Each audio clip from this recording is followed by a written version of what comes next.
It is a stigma in Kenya. Most of the society, most of the people hide these people. Most of the parents are hiding the disabled ones because of they say it is a curse. Most of people have not accepted their conditions as disabled.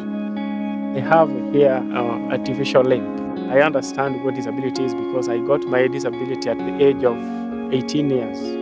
As a person who is having heart for the disabled, I become very sad because if the person who is hidden cannot actually realize his rights, he cannot go to school, he cannot access medical care, he cannot access so many things. We saw so many disabled Kenyans, and they crawled in on their hands and their knees. It's heartbreaking. I mean, it's just wrenching.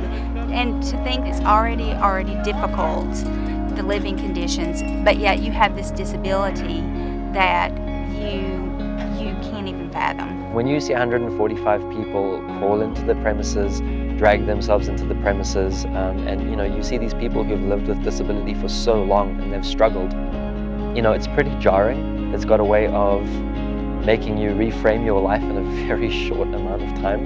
It's almost hopeless.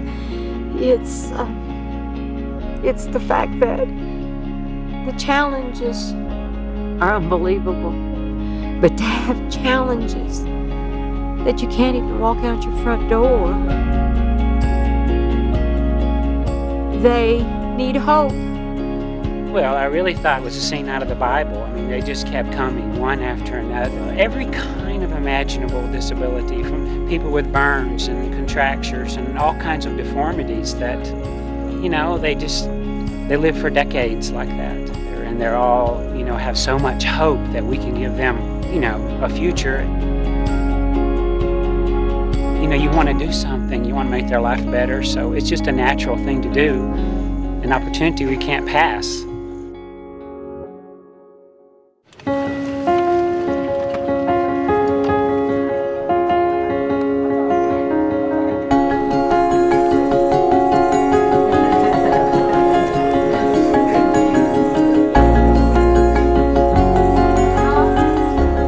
Mobility project. Our focus is for disability in developing countries, and the people here, like we saw today in Kenya, have very few choices. That's why they're crawling on the ground or hopping on a stick.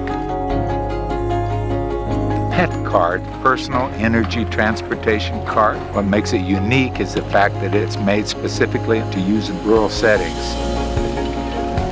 To be honest, we had no idea how many people were actually going to show up. But we gave out 145 pet cards.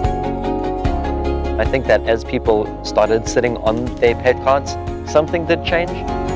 There was a sense of confidence, there was a sense of dignity, and just to see that enthusiasm was so amazing. And I think that's really what this whole project was meant to achieve in the first place.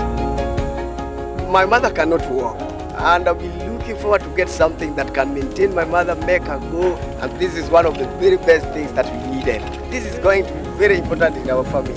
She's saying that it is very nice for her. She's very happy with this thing. The amazement that they had once they saw that they had some kind of freedom just kind of set their spirits free. Praise God. Engimana nyaka ne tin na nang'ol ka tin to gima neno kawuono mayudo ni pok nayudo be nok nang'e na nyalo yude. Gini dhi loko ngimana bed mayot. I'm very happy because my life is now uplifted. I just wanted to say that we are so grateful for the gift you have given us today. It will increase our mobility. Just the smile and the joy and the happiness in their face. And it was amazing to see. There's nobody who chooses to be disabled. You can imagine the kind of lifestyles they are living without those things. So what PET International, what Kenya Relief Organization has done today has really uplifted the lifestyles of our people, and I'm very grateful. What I see Kenya Relief has done has been they've identified that there is this great need in this local community, and they chose to step up and meet that. And that tells me something about their heart. Bye-bye. Bye-bye.